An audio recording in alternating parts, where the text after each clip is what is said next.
Night draped itself across the servants' quarters like a heavy cloak, thick and unmoving, as if the darkness itself was trying to protect Amara from a world that refused to see her.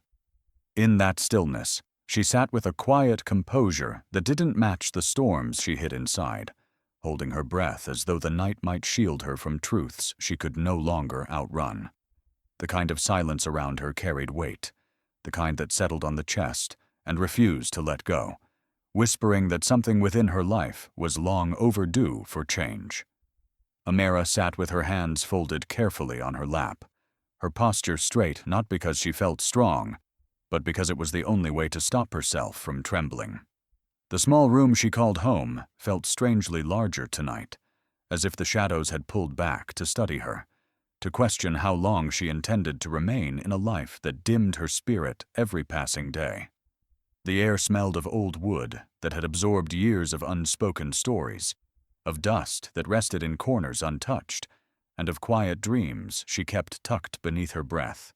She closed her eyes, not to sleep, but to remember who she used to be before silence became her safest language. She could still picture the girl she once was, her younger self walking barefoot across the reddish soil of her childhood yard, head high, mind alert, eyes full of wild curiosity. There had been a time when ambition sat easily on her shoulders, when she believed her future would unfold through education, determination, and quiet perseverance. But somewhere along the way, life had placed her inside this mansion's quarters, serving people who never learned her name properly, who passed her in hallways as if she were nothing more than part of the furniture. The mansion glowed brightly each night, its walls dripping with luxury and comfort, a constant reminder of everything she lived without. Yet its brightness mocked her, for her world remained dim, tucked behind doors she didn't choose, and expectations she didn't deserve. Still, sitting there in the dim room, Amara felt something tonight that she hadn't allowed herself to feel in years. It was small at first, like a whisper brushing the edges of her chest, but unmistakably alive. It was the rising of a quiet defiance, a soft but steady reminder that she was more than the limitations placed on her. She didn't need to shout. She didn't need anyone to witness her strength. It lived in her posture, in the tension she refused to break, in the calm way she inhaled and exhaled, even when her world felt too heavy to carry. Her gaze drifted to the window where the light from the mansion spilled into the yard, casting faint patterns on the dusty floor of her room. She wondered how many nights she had sat here believing that endurance was the only path available to her. Yet tonight, something inside shifted, almost like hearing a faint echo of her own name calling from the future, urging her to rise, to look ahead, to imagine life with dignity and peace. She didn't know what that future looked like, but the idea that such a future could exist stirred something brave inside her.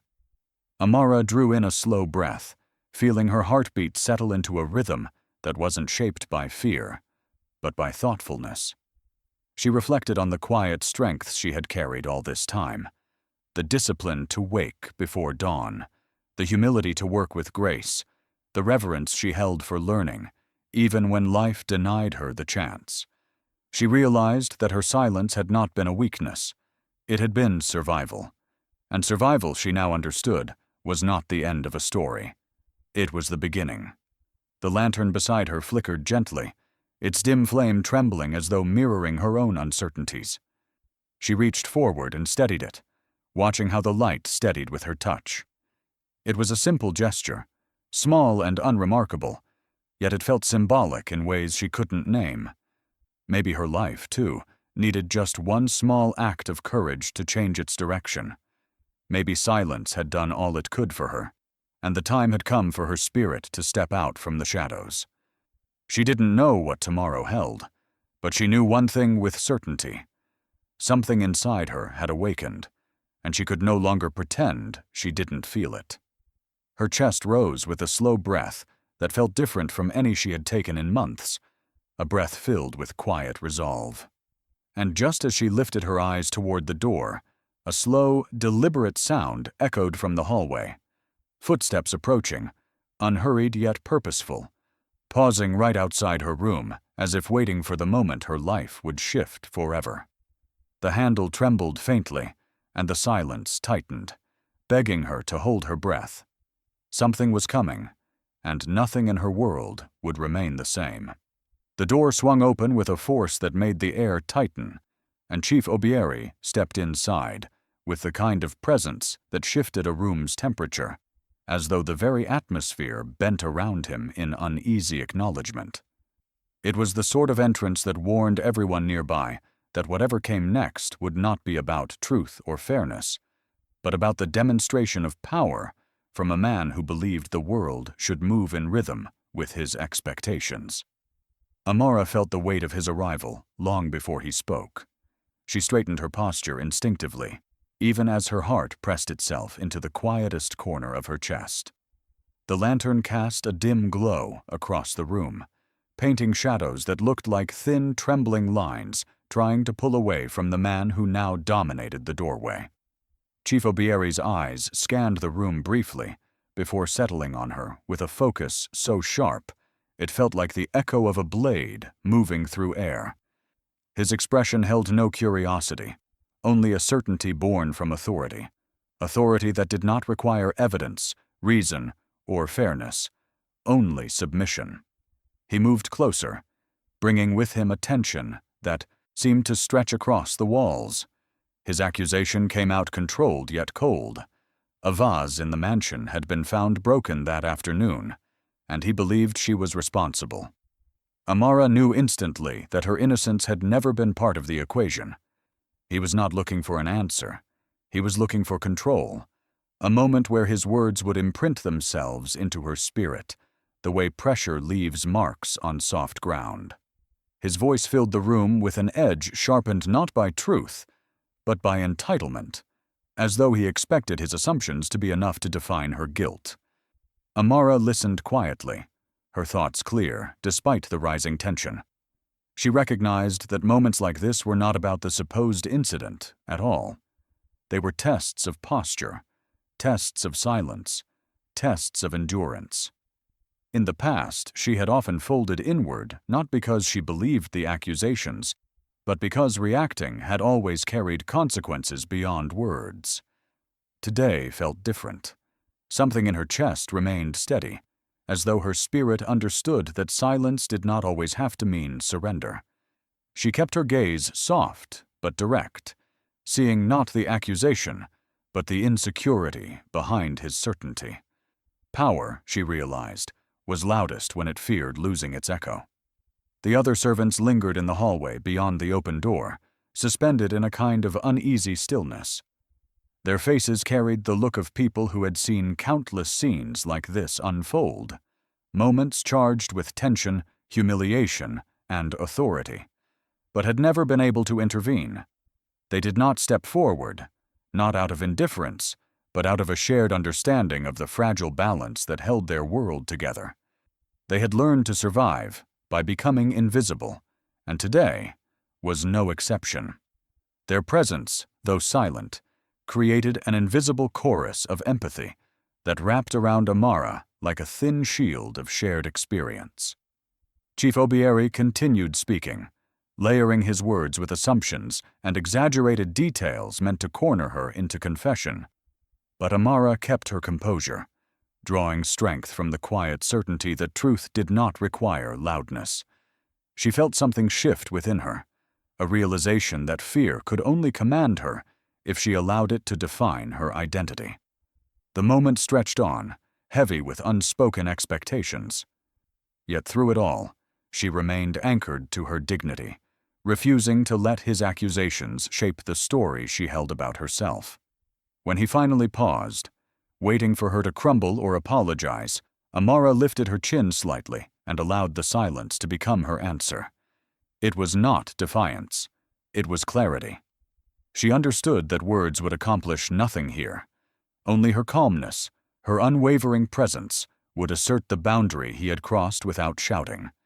For a brief moment, something flickered across his expression: irritation, confusion, or perhaps surprise. before he turned away abruptly, leaving the room colder than he had found it. When he walked out, the servants slowly dissolved back into their tasks, the tension drifting with them like fog dispersing after sunrise. Amara exhaled, long and steady, letting the air around her settle into its familiar stillness. She leaned back slightly, feeling her pulse return to a gentler rhythm. The encounter had not broken her. Instead, it had revealed a truth she had not fully recognized until now. Some storms exist only to confirm the strength of what they attempt to shake.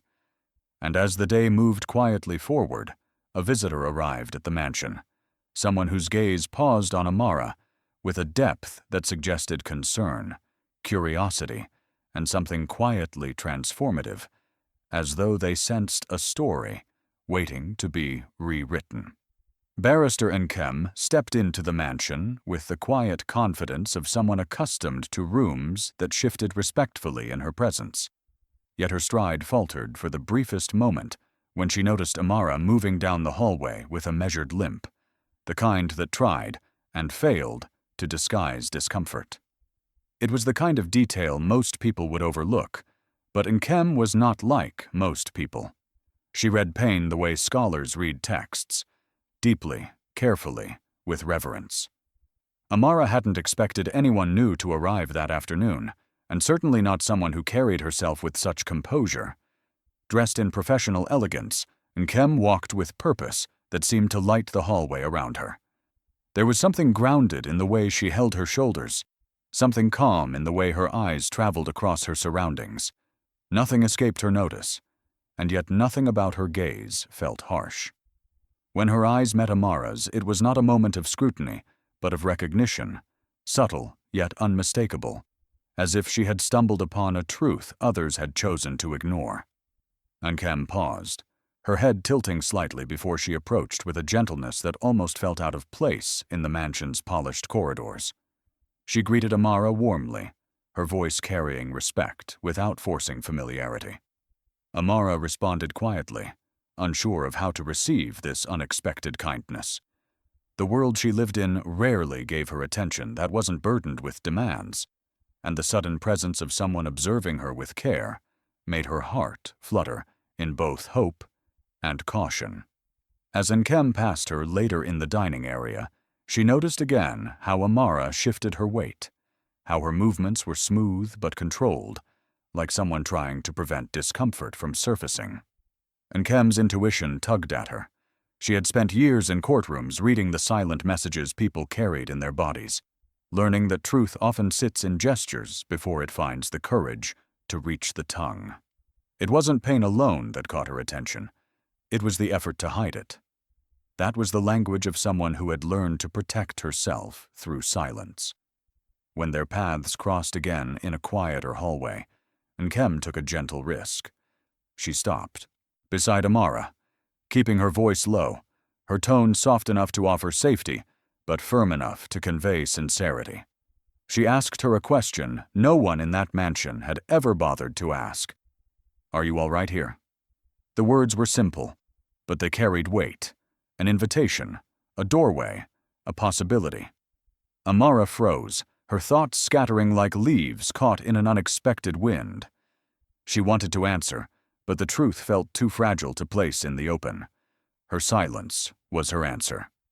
Nkem did not push, did not insist, did not pry. Instead, she nodded slowly, as if Amara had spoken volumes, and reached into her handbag. She drew out a small card, the edges crisp and the printing elegant. She held it out gently, not with the urgency of someone giving instructions, but with the reverence of someone offering choice. "If you ever need help," she said calmly, "come to this address. You will not be turned away." Amara stared at the card for a long moment, before her fingers curled around it.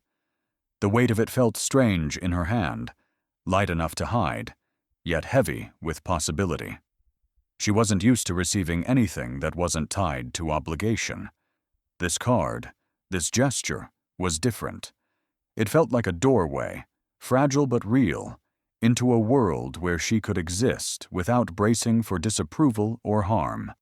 She didn't know how to name the feeling rising in her chest, but she knew it wasn't fear. It felt closer to hope, the kind that grows quietly, almost shyly, as if afraid of being noticed. For the rest of the afternoon, Amara kept the card tucked close to her heart. She didn't dare show it to anyone. The house was no place for such a secret. Yet she found herself touching it lightly whenever she passed through an empty corridor, letting its presence remind her that the life she lived was not the only life available to her. She imagined, for the first time in years, a version of herself who made choices freely, who walked without lowering her gaze, who breathed without the weight of someone else's control pressing against her chest. Nkem left the mansion later that day, but her presence lingered like a soft, persistent echo in Amara's thoughts. It wasn't the promise of rescue that stayed with her. It was the fact that someone had seen her, truly seen her, in a way that acknowledged her dignity. It was a quiet affirmation that her story did not end where she stood. But as night settled over the mansion, the front door slammed open with stumbling force, and the uneven rhythm of Obieri's footsteps filled the hallway, steps heavy with the scent of liquor and a storm Amara felt rising long before it reached her door. Obieri stumbled into the servants' quarters with a presence so unstable that the air itself seemed to pull back from him, and Amara felt the tension sharpen into a thin blade of instinct, one that whispered she was standing at the edge of a moment that could change her life forever. The chaos in his steps carried a warning deeper than noise, a warning woven into the uneven rhythm of someone searching for a target to absorb his spiraling emotions. The lantern light trembled across the walls as he moved inside, his shadow stretching across the room in restless, unpredictable shapes. Amara's breath tightened as his eyes locked onto her, not with focus, but with a kind of unraveling agitation that made the space around them feel suddenly unsafe. He demanded explanations for something she did not even understand, muttering accusations of mistakes she didn't remember being part of, decisions she never made, expectations she never knew existed. His voice rose and fell with the unpredictability of someone fighting battles within himself, battles whose outcomes would inevitably fall on anyone in his path. Amara tried to steady herself, maintaining a respectful composure she had learned over years of navigating these unpredictable confrontations. She answered carefully, softly, hoping to diffuse the turbulence she sensed building in him. But the room felt too small, and the air carried the weight of his agitation like a storm hunting for release. His frustration grew more pointed as he circled the space, and every step he took felt like a countdown she could not slow. His words shifted from accusation to condescension, from disapproval to the kind of sternness designed to crush confidence rather than correct mistakes. Amara felt her strength thinning, not from any physical harm, but from the emotional exhaustion of existing under a pressure that refused to give her even a moment to breathe. It was the kind of fatigue that seeped into her bones, draining not her body, but her will. Her heartbeat thudded quietly, urging her to remain calm even as her mind whispered truths she had never dared entertain. She could not continue this way. Not one more day. Not one more hour. Not one more breath trapped inside a life that stripped her spirit down to survival alone. Her gaze drifted to the small pocket inside her dress, where Nkem's card lay hidden. She felt its shape against her skin, sharp with promise and trembling with possibility. In that moment, the card felt like more than paper. It felt like air in a suffocating room, like an escape route carved from courage she didn't know she still possessed. She pressed her fingers against it gently, drawing strength from the knowledge that someone in the world believed she deserved safety, dignity, and choice. Obieri's agitation reached its peak, his frustration folding in on itself in ways she had seen before, ways that signaled she needed to remove herself before his rage turned into something irreversible. His steps grew erratic, his words tangled in their own intensity, but Amara's focus had already shifted inward. She no longer listened to the noise, She listened to her heartbeat, steadying itself around a decision she had no time left to postpone. That night, long after the mansion had fallen silent and the corridors lay in shadows, Amara rose from her mattress with a clarity that replaced fear. She folded her few belongings with quiet hands, not out of certainty, but out of necessity.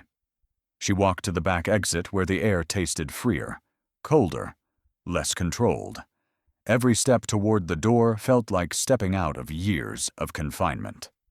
The moment she slipped through the back gate, her heart began racing, not with panic, but with the breathtaking shock of freedom.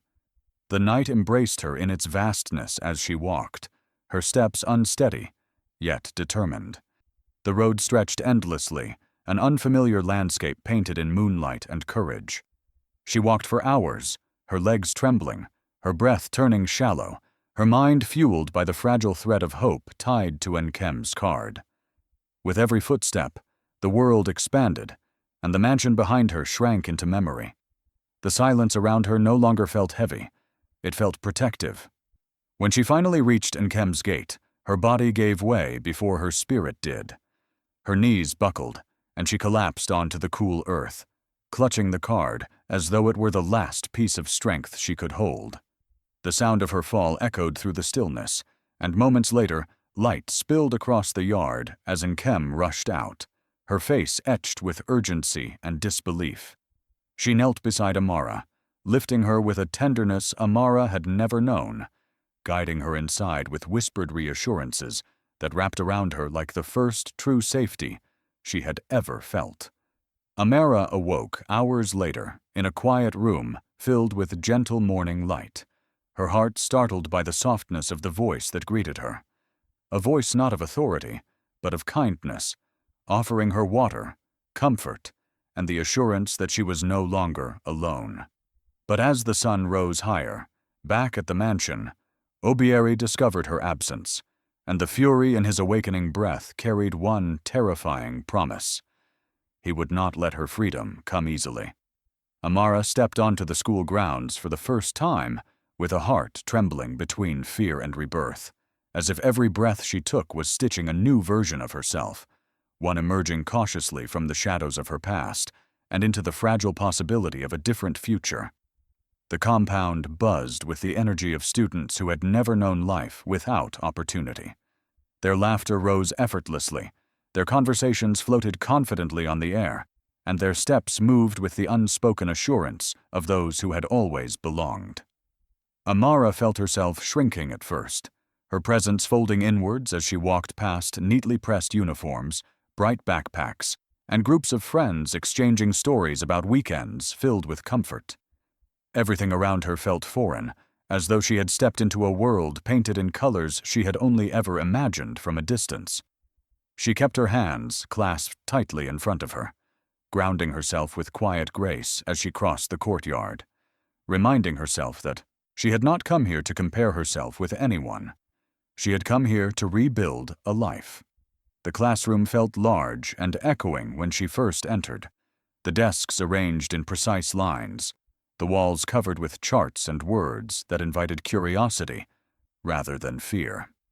She sat in the back row initially, hoping to observe rather than be seen, but her mind awakened the moment the lesson began. Concepts she had only heard about in fragments suddenly breathed with clarity. Ideas formed like constellations in her thoughts, lighting pathways through her understanding. It wasn't long before the hunger she had kept buried beneath survival rose to the surface, unstoppable and fierce.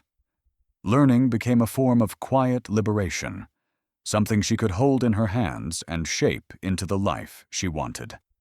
At night, while other students returned to homes filled with comfort and abundance, Amara returned to Nkem's modest study room, where a small desk and a single lamp became her companions. She spent hours reading through textbooks she could barely afford to touch in the past. Her pain, her memories, her doubts, all of them transformed into discipline as she wrote notes with intention and traced lines of text with reverence. She understood that her education was not merely a chance. It was her shield, her bridge to a world where she could stand without trembling. Nkem supported her through every step, guiding her with the steady wisdom of someone who understood both struggle and triumph. She taught Amara how knowledge, when paired with courage, could become a weapon sharper than any blade.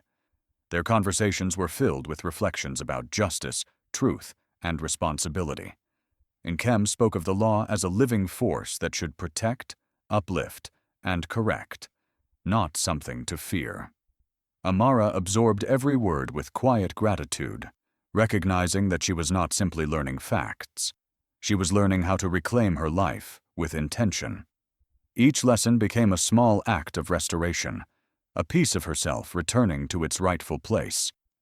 There were days she felt overwhelmed by the weight of catching up after years of lost time, days when her doubts whispered too loudly, but her determination always rose to meet them.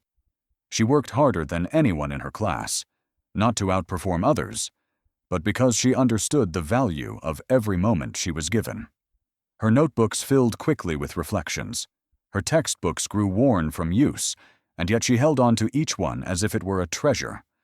Rumors occasionally reached her through whispers, suggestions that Obieri's men were still searching for a young woman who had disappeared without explanation. Each rumor carried a thin thread of fear, but it never slowed her pace. Instead, it hardened her resolve, pushing her to study later, think deeper, and build a future strong enough to withstand the shadows of her past. She understood that the only true refuge she had was the knowledge she was gathering, the identity she was shaping, the strength she was cultivating. Education was no longer an opportunity. It had become her protection.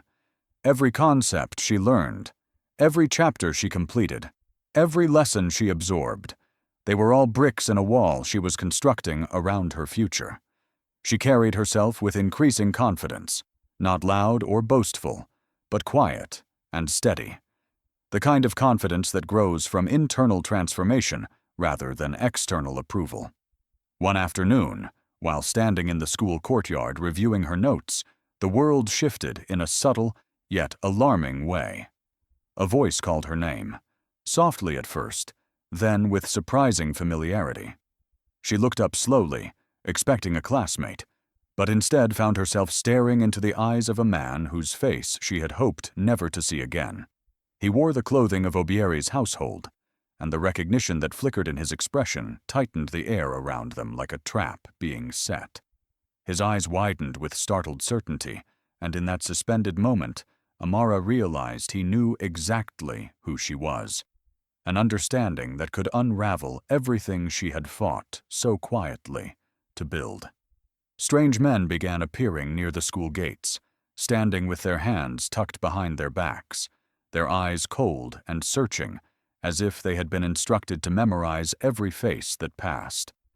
They never spoke, never approached, but their silent presence carved a dark edge into the sunlight of Amara's days. At first, Amara tried to convince herself it was coincidence, the kind her mind exaggerated because of her past. But patterns have a way of revealing themselves to those who have been hunted before. Every morning, she noticed the same pair leaning against a rusted fence, pretending to wait for someone. Every afternoon, another figure sat in a parked car with tinted windows, engine running, gaze fixed on the entrance long after the last student had left. And every time her eyes met theirs, they looked away too quickly, too deliberately, for comfort. It was the kind of watching that made her skin tighten with memory, not of moments she wanted to remember, but of the life she had desperately escaped.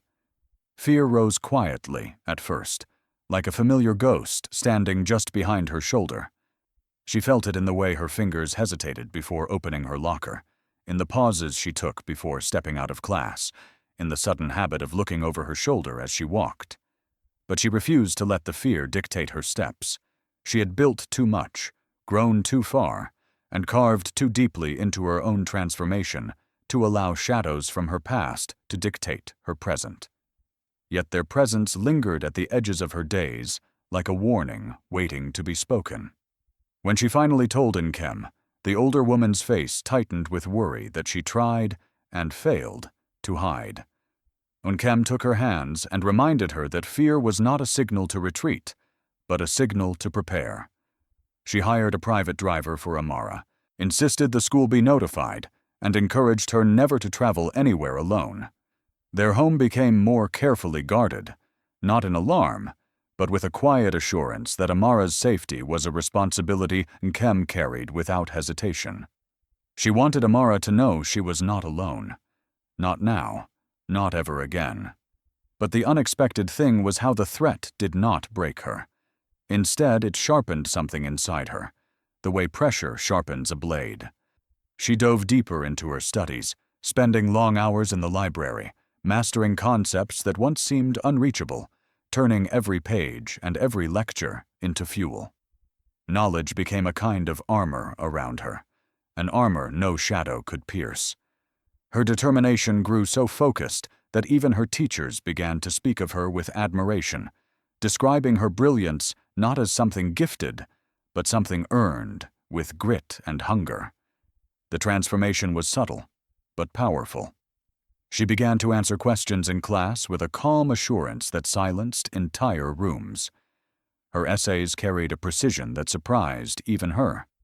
Her quiet voice carried weight, not because she demanded it, but because her words held thoughtfulness and strength. Teachers called her a prodigy of discipline. Students gravitated toward her for guidance, and even the headmistress took interest in her growing potential. Amara rose through the ranks of academic excellence, not for praise, but for purpose. Every achievement stitched her further away from who she once was. Yet despite her progress, she sensed danger tightening around her each day, like a net drawing closer, though she could not yet see its shape. The men at the gates remained, rotating positions but never disappearing.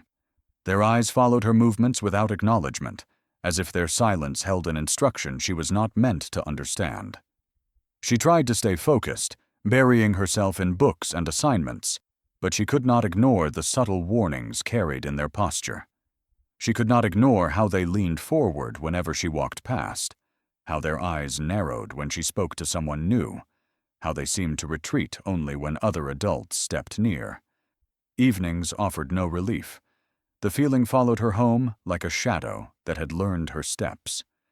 There were moments she caught herself pausing at the window, scanning the street for unfamiliar vehicles, or hovering near the curtains as if expecting someone to appear at any moment. But each time, dread tried to rise. She anchored herself in the truth she had fought hard to claim. She was no longer the frightened girl who once whispered her fears into darkness. She was the young woman shaping her future through the force of her own mind. Still, shadows have patience, and hers was preparing to speak. One evening, as the sky deepened into a muted violet, Amara returned from her study group to find Nkem standing near the mailbox, her expression unreadable. Without speaking, Nkem handed her a sealed envelope, a thick, formal-looking letter. Amara felt something cold ripple through her chest before she even looked down. The moment her eyes fell on the signature at the bottom of the envelope, Chief Obieri, her breath caught, and the world around her narrowed into a single, terrifying realization. Her past had finally found her door. Nkem's voice trembled with a controlled anger she rarely allowed others to hear as she read the letter aloud, and the sound of each word seemed to pull the warmth from the room until Amara felt her heart turn cold, trapped between dread and disbelief at the audacity behind every sentence. It was the kind of moment where silence felt heavier than sound, where the truth in the letter pressed down with a force strong enough to bend the air. The letter bore Chief Obieri's signature in bold strokes, the ink almost boasting its entitlement. His message was blunt, layered with the chilling arrogance of a man who believed authority could stretch endlessly, without consequence. He demanded Amara's return with a tone that treated her freedom as a temporary inconvenience, a mistake Nkem had interfered in. Worse still, he laced the letter with implied consequences, threats wrapped subtly in official language. He warned that Nkem's reputation could be dismantled, that whispers could spread through legal circles, that her name could be dragged through the same mud he had dragged others through without hesitation. It was not just a demand. It was a strike aimed at the very woman who had given Amara a second life. As Nkem folded the letter carefully, her expression sharpened into a blend of disappointment, fury, and a resolve that made the room feel steadier in spite of the message. Amara, however, felt herself unraveling. The weight of guilt fell heavily on her shoulders, pressing into the spaces fear had once lived. She lowered her gaze and whispered an apology that cracked in the middle, as though her voice were breaking under the realization that she had brought danger into the home of the one person who had shown her unwavering kindness. Tears blurred the edges of her vision, not from fear for herself, but from fear that Nkem might pay the price for helping her escape a past she had fought so desperately to leave behind.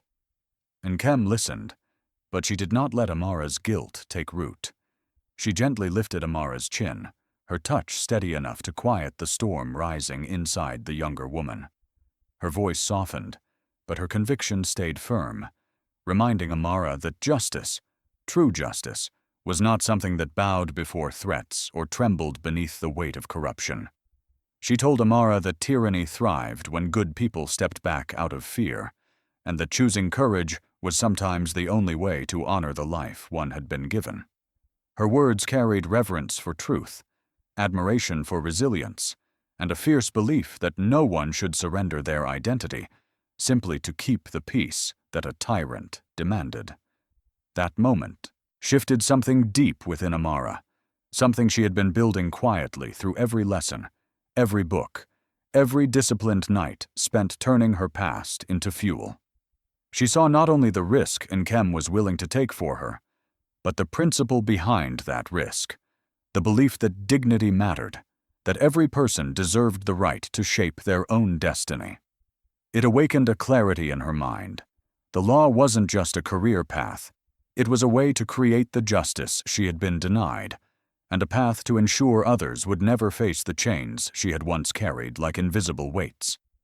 She realized that her life needed a purpose sturdy enough to withstand fear, something larger than escape, larger than survival, larger even than gratitude. She decided she would study law not out of revenge against Obieri, but out of reverence for every quiet injustice endured by people with no voice.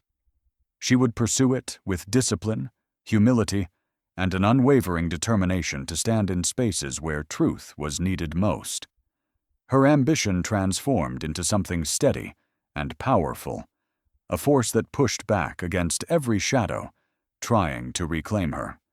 Weeks passed in a blur of rigorous study, intricate discussions with Nkem, and long hours spent forming a vision for her future. Her confidence matured into something quiet, but unshakable. With every chapter she mastered, every argument she understood, she crafted the foundation of the woman she was becoming, someone no threat could easily silence. Then, one late afternoon, as the sun stretched long beams of light across the study room, Amara received a letter of her own.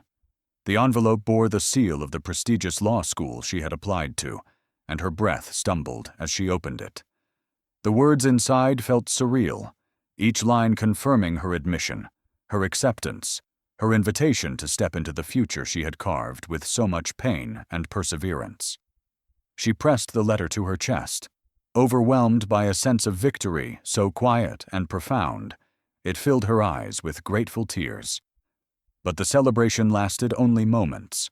A second envelope slid beneath the door, a cold reminder bearing Chief Obieri's mark once again, signaling that he intended to strike before she could take her next step. Just when Amara thought the world was finally opening a door for her, Obieri forced another shut, bribing officials in quiet corners and polished hallways to block her admission, attempting to halt her future before it could begin. It was his way of reminding her that power, when desperate, often claws back with a vengeance sharp enough to reach across distance. The news came unexpectedly, delivered through a tone of polite regret from the admissions office, wrapped so neatly that anyone else might have believed it. But Nkem, with her years of legal instinct, heard the inconsistencies beneath the surface. A missing document here, a sudden review delay there, whispered concerns that seemed too coordinated. Shifai read through the letter twice, her brows narrowing, the lawyer in her awakening with a precise clarity that could slice through deception. Amara felt the familiar weight of fear press into her chest, but Nkem placed a steady hand on her shoulder before panic could take root. "This isn't failure," she said softly. "This is corruption wearing a mask, and we know how to unmask it." That single sentence breathed strength into Amara's uncertainty, giving her permission to stand tall while Nkem began her quiet storm of legal intervention. With the precision of someone who refused to let lies breathe, Nkem confronted the officials, not through rage, but through documentation so airtight they had no place to hide. She presented inconsistencies in timelines, inconsistencies in signatures, and pointed questions no corrupt official wanted to answer in a room with witnesses. Her tone held no tremors, only a fierce respect for truth and a reverence for justice that made her presence feel larger than any obstruction. When the officials tried to deflect, she pressed harder, pushing them into corners built from their own contradictions. It wasn't long before whispers spread through the administrative wing that someone powerful had been pulling strings behind the scenes, whispers that grew louder when Nkem submitted a formal complaint, supported by undeniable evidence. Public attention followed like a flame catching dry grass. Journalists picked up the story.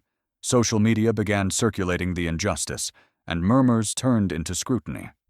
Suddenly, Obieri's carefully constructed image of influence and control began to show cracks. And cracks, when exposed to the public eye, have a way of widening until truth spills out. Amara watched it all unfold with a quiet awe, not because she enjoyed the unraveling of Obieri's influence, but because she saw what determination looked like through the lens of integrity. She witnessed Nkem stand for her not out of obligation, but out of belief that every young woman deserved a chance to live the life she dreamed of. That realization became a source of strength for Amara, deepening her gratitude and sharpening her resolve to honor the chance she had been given. When her admission was reinstated with a formal apology from the board, Amara stepped onto campus with her head held high, not out of pride, but out of respect for the journey that had brought her there. She walked through lecture halls with a newfound certainty, carrying the quiet triumph of someone who had fought battles before even holding a textbook.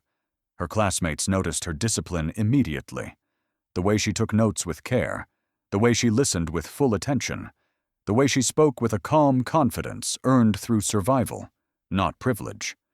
They admired her sincerity, even if they never knew the shadows she had outrun to reach that seat. Law school became her sanctuary. Every page she read, every case she analyzed, every argument she shaped in her mind felt like another brick in the foundation she was building.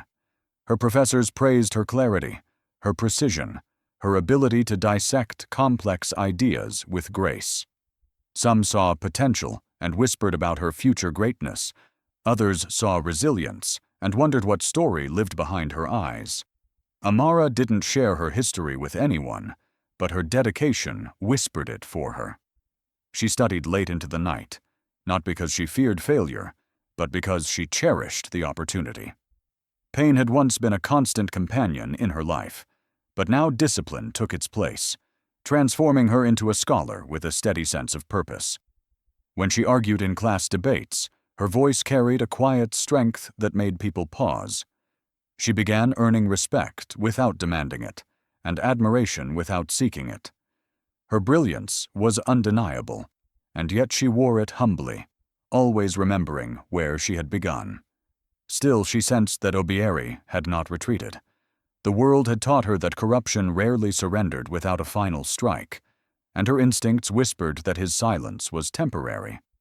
She felt it in subtle shifts around campus, in the way unfamiliar faces lingered near the courtyard, in the way certain staff members suddenly avoided her eyes.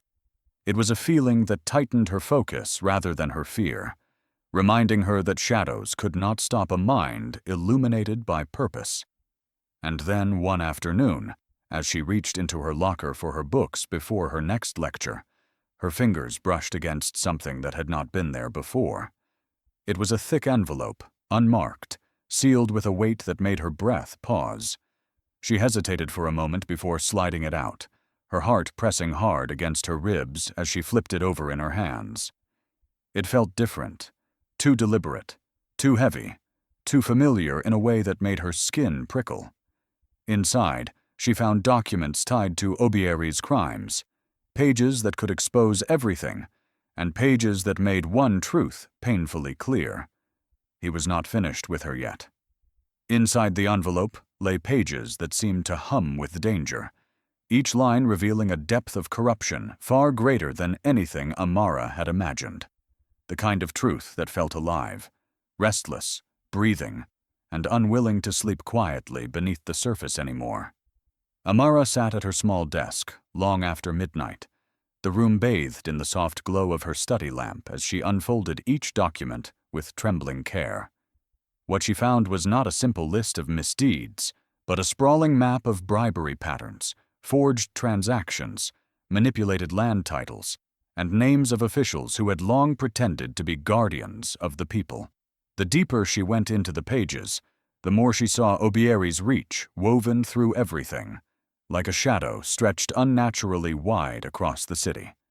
Properties acquired under false pretenses, communities displaced without due process, politicians funded through untraceable channels, courts, decisions bought with a nod and a handshake in back rooms that smelled of cigar smoke and silent agreements. It was a world she had always sensed existed, but had never seen so plainly laid bare. The realization struck her with a cold clarity. Defeating Obieri would not simply mean confronting a single man.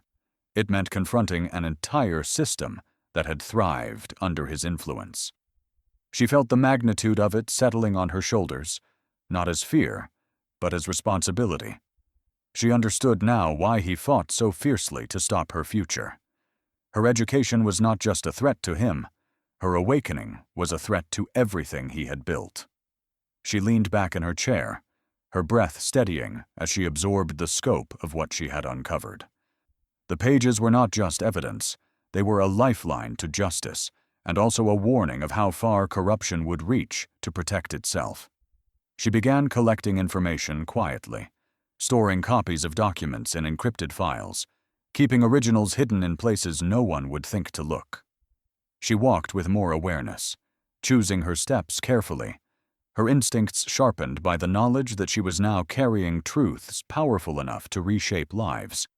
She avoided speaking unnecessarily and learned to watch for the subtle signs of being followed, shadows changing direction too quickly, footsteps lingering a little too long behind her, glances that held unfamiliar recognition. Nothing was overt, but everything was enough to keep her alert. When she showed Nkem the first set of documents, the older woman's expression shifted from concern to astonishment. Nkem reviewed each page with the practiced eye of a seasoned lawyer, her jaw tightening with every revelation. She cautioned Amara about the danger of carrying such explosive truth, and emphasized the necessity of caution, reminding her that knowledge like this could either save lives or endanger them, depending on how it was used. But she also told her something that settled deeply into Amara's spirit. The truth, even when dangerous, was sacred, and those who carried it had to do so with reverence and courage. Amara listened with humility, absorbing the weight of the moment with a quiet determination. She thought back to the years she had spent surviving in silence, the memories of helplessness she had carried inside her bones, the nights she had spent wondering whether life would ever shift in her favor. Now, as she sifted through the evidence of Obieri's empire, she felt a different kind of fire rising within her, not vengeful or reckless, but precise, controlled, and rooted in purpose.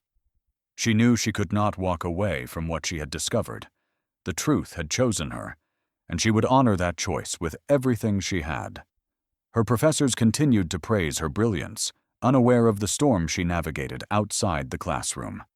She excelled in debates, dissected complex legal arguments with crisp clarity, and developed an intellect so sharp it commanded respect without seeking it. Her classmates admired her discipline, drawn to her steady presence, though none could guess how much of her strength came from the quiet battles she fought at home. In lectures, she absorbed every detail with an intensity that seemed almost sacred, transforming each lesson into a tool she would someday use to challenge the very forces that had once tried to crush her. Danger still pressed around her like an invisible fog, but her fear transformed into strategy. She understood that the threat was real, but so was her purpose. Every document she analyzed became a step forward, every late-night study session a deeper root holding her steady. She reminded herself of what she had survived, of the strength she had discovered in moments that once seemed beyond endurance. Those memories became her compass, guiding her through the uncertainty with a kind of defiant grace.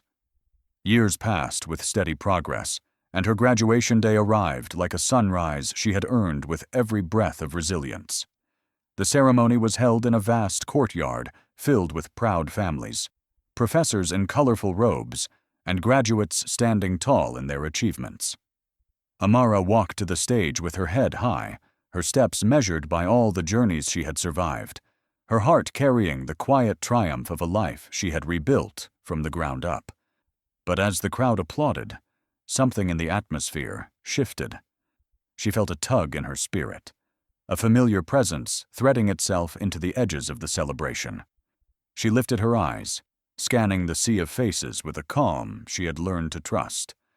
And there he was, Obieri, standing in the crowd with a smile carved from cold intent, watching her with the unsettling certainty of a man who had not forgotten what she now carried. Obieri approached her with the polished ease of someone who had worn power for so long that he believed it could disguise anything, even the sharp threats tucked beneath his false warmth. The sight of him alone carried a storm Amara had hoped never to feel again. Yet she found herself standing not as the frightened girl he once controlled, but as a woman who had learned to anchor her strength in quiet, unshakable places. The graduation crowd thinned as speeches faded into excited conversations, and students drifted into small groups to celebrate new beginnings. Amara remained near the corner of the courtyard, momentarily grounded by the applause still echoing in her memory. She had earned this moment. She had climbed toward it with every disciplined breath, every late-night reading session, every truth she had uncovered, and every fear she had outgrown. Yet even triumph has shadows, and hers stepped forward wearing an expensive suit and a smile crafted to unsettle more than comfort. He called her name as though it belonged to him, shaping each syllable with a familiarity she no longer recognized. She turned slowly, not out of hesitation, but out of an instinctive desire to face him with full clarity. His smile widened as he approached, a practiced expression designed to appear paternal, supportive, almost proud. But Amara saw through it immediately. She saw the flicker behind his eyes, the same calculating sharpness she had learned to memorize, the same quiet cruelty hidden beneath polished civility. He congratulated her with a voice dipped in venom, each word landing heavy with implication. He spoke of her academic success as though it amused him, as though her accomplishments were impressive, but ultimately irrelevant before the influence he still believed he held. His tone carried the unspoken message that no matter how high she climbed, he could drag her down with a single pull of the strings he controlled behind the scenes. He leaned in slightly, lowering his voice into a private warning that he alone considered appropriate for the occasion. With unsettling calm, he reminded her that reputations crumble easily in the legal world, especially for those who rise too quickly. He hinted at people he knew, circles she hadn't entered yet, and obstacles he could place in her path with barely a whisper.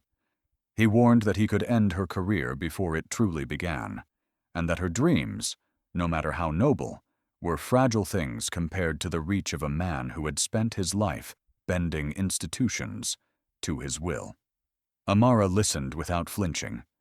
Instead of fear, she felt a quiet steadiness form inside her, a clarity sharpened by everything she had survived. She looked directly into his eyes, forcing him to meet the gaze of a woman who no longer bowed, hid, or trembled. Her silence was not compliance. It was defiance shaped into composure. She let him finish speaking without interruption, allowing his threats to dissolve into the air without granting them the acknowledgement he expected. She had learned that silence, when chosen with intention, had the power to unbalance even the most seasoned manipulators.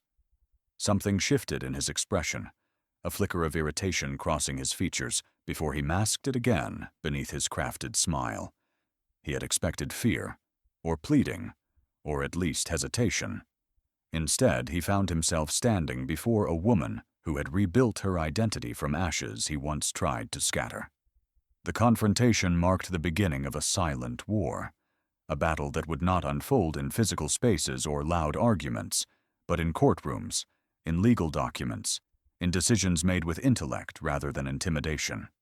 When Amara turned away from him and walked back toward her classmates, she felt the moment settle into her spirit like a quiet oath. She would not allow him to decide her path anymore. Her future no longer sat in his hands.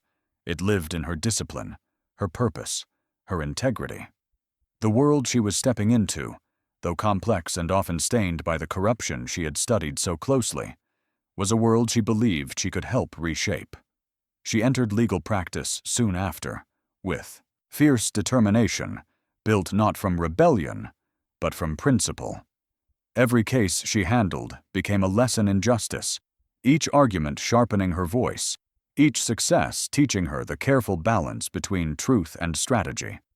Her colleagues noticed her focus immediately. She gained a reputation for precision, humility, and an intellect that cut clean through confusion. She learned to navigate courtrooms with respect for the law and awe for the responsibility it carried. She stayed late reading case files, analyzing patterns, polishing arguments, and strengthening the foundation of the woman she was becoming. She moved with intention, not hurry, knowing that quality built legacies more enduring than speed. Her resilience became her compass, her clarity her shield, and her growing understanding of the law her greatest instrument of quiet triumph. Years passed, marked by growth that felt steady and earned. Her work garnered admiration, her reputation strengthened, and her name rose quietly through legal circles as someone whose judgments could be trusted. Eventually, her unwavering dedication led her to the bench, where she was appointed a high court judge, a position that carried not only authority, but profound responsibility. She took her seat with humility, aware that every decision she made would echo beyond her chambers. Then, on a morning wrapped in the calm confidence she had cultivated over years, her clerk handed her a new case file, a major one, requiring careful consideration. She lifted the folder, prepared to study the details with the seriousness her position demanded. But when her eyes reached the defendant's name, the world stilled. Chief Obieri, his case, his empire, his past, had returned to her courtroom, placing the final battle directly in her hands. Amara opened the case file with the calm precision she had cultivated over years of disciplined practice. But the moment her eyes landed on the defendant's name, her breath stilled. Chief Obieri, standing accused not in whispers or shadows, but in the black and white clarity of official indictment. The file seemed to pulse in her hands, carrying the weight of a past she had buried with careful intention, now resurrected in the most unmistakable form.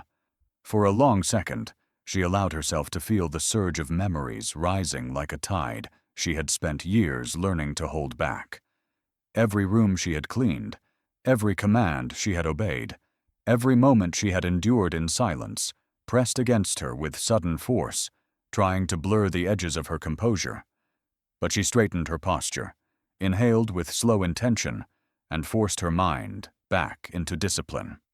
She reminded herself that the bench she sat on demanded excellence, purity, and neutrality, beyond personal history. Justice could not bend to emotion, even when the past stood before her, wearing the face of the man who had once shaped her life with shadows. She closed the file gently, lifting her gaze toward the ice courtroom as though resetting the gravity of the moment. When court convened that morning, the room filled beyond capacity. Spectators sensed history in the making, drawn by the tension of a powerful man finally held accountable. Journalists gathered in tight clusters, whispering about the case with a mixture of curiosity and disbelief. Legal scholars arrived early, each anticipating a trial that would challenge not only the law, but the woman entrusted with delivering its verdict. Even those who didn't know the depth of the story felt the magnitude of it. The air thrummed with expectation, thick with the unspoken truth that this was not an ordinary proceeding. It was a reckoning. Amara stepped into the courtroom with quiet authority, her robe flowing behind her like a river of discipline. As she took her seat at the bench, she felt the room settle into respectful silence. Her gaze swept over the faces before her, then shifted to Obieri. He stood confidently beside his counsel, wearing a calmness that felt practiced, a confidence polished by years of wielding influence. But unlike the man she once knew, there was something new in his eyes, a flicker of uncertainty, a recognition that the ground beneath him had shifted in ways he could not fully control. The prosecution began with methodical precision, calling witness after witness whose testimonies chipped away at the facade Obieri had built over decades. A former accountant described unusual financial withdrawals with a tremor in his voice. A displaced farmer spoke of land titles erased without explanation. A retired official revealed backroom agreements sealed with promises he now regretted.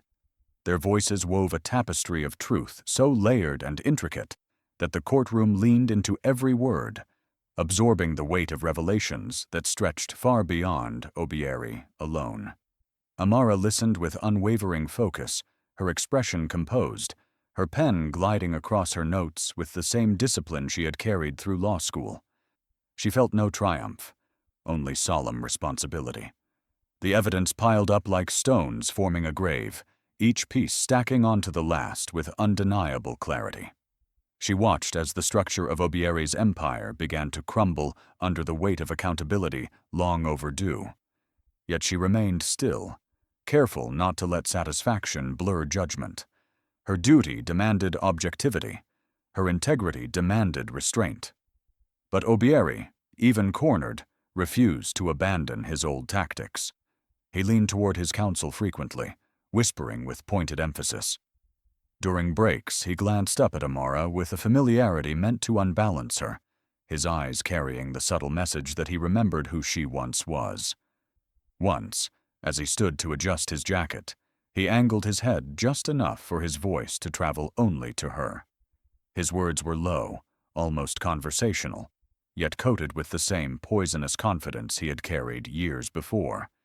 He told her that power had long memories, that truths could be twisted, reputations dismantled, and that all it took was a single rumor to destabilize even the most disciplined lives. It was not a threat delivered loudly. It was one whispered like a promise. Amara did not respond.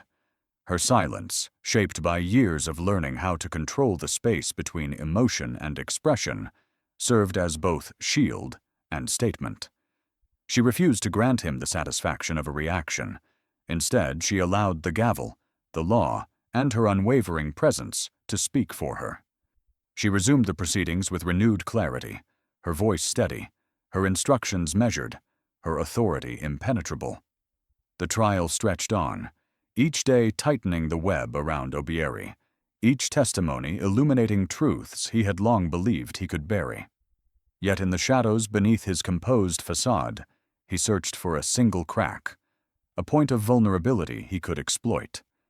He scanned her face for hesitation, for fear, for any sign that the past still held power over her.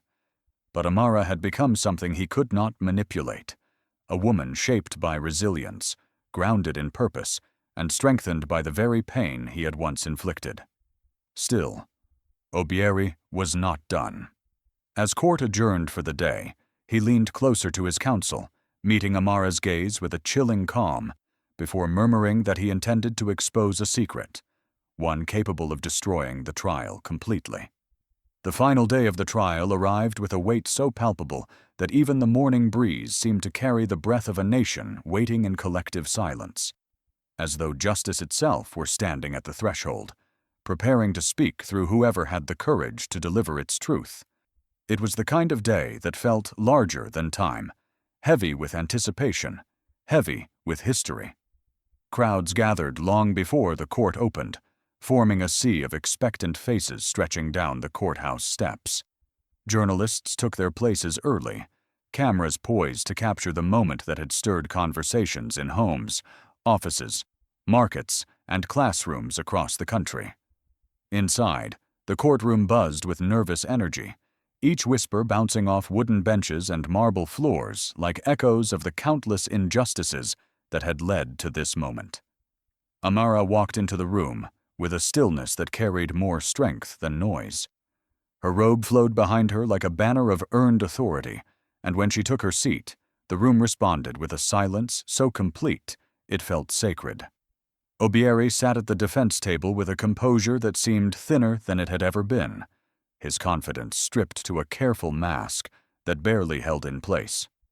For the first time, the eyes of the public were not his shield, but his judgment. His empire, once sprawling and feared, now lay exposed through pages of undeniable evidence, testimony after testimony, woven with the precision of truth. The prosecutors moved through their final statements with the steady rhythm of people who knew the weight of what they carried, and the defense struggled against a tide too strong to reverse. Every attempt to twist the narrative met the same obstacle: the clarity of facts laid bare.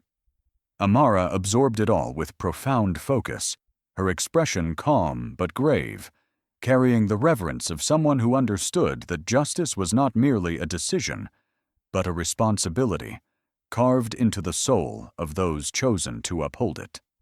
She recalled the years she had spent learning the law, shaping her intellect, strengthening her resolve, and quietly preparing herself for moments exactly like this. She reminded herself that she could not let personal memory overshadow judicial duty. This was not about the girl she had once been. It was about the nation watching, the people harmed, and the truth demanding recognition. When the final arguments ended, a hush swept through the courtroom like a collective exhale held too long. Amara rose slowly, her fingers lightly brushing the edge of the bench as though grounding herself one last time before speaking. She looked at the faces before her, witnesses who had trembled through testimonies, journalists leaning forward with barely concealed anticipation, strangers who had come to witness the fall of a man who once seemed untouchable. Her gaze finally settled on Obieri, who held her stare with a faint smirk tugging at the corner of his lips, the last remnant of a confidence that had defined him for decades. But today, that smirk did not move her. She had already confronted her past. Now she was confronting the law.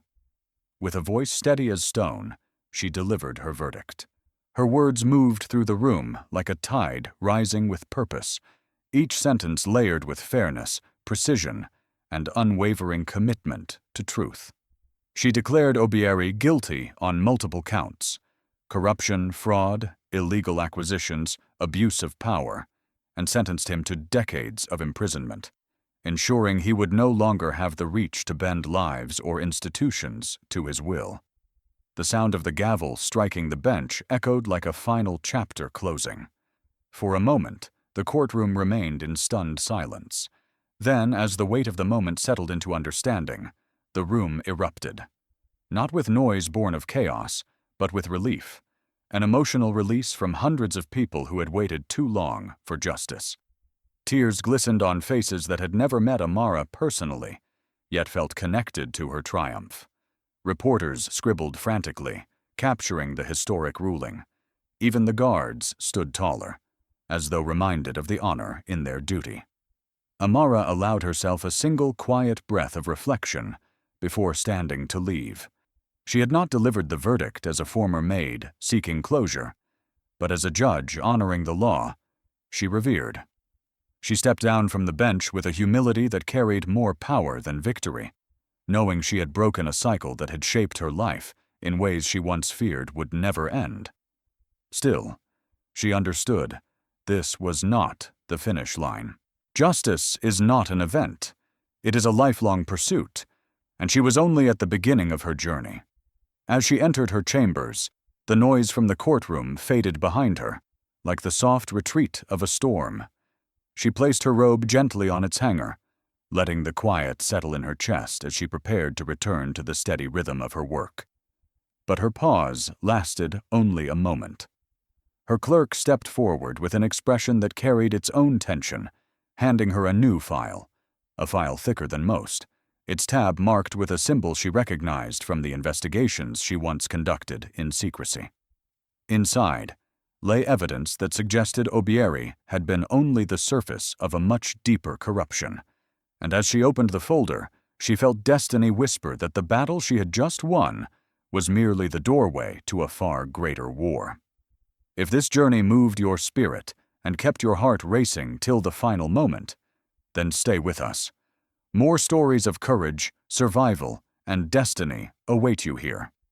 Make sure to subscribe and turn on notifications so you never miss the next chapter of justice rising from the shadows.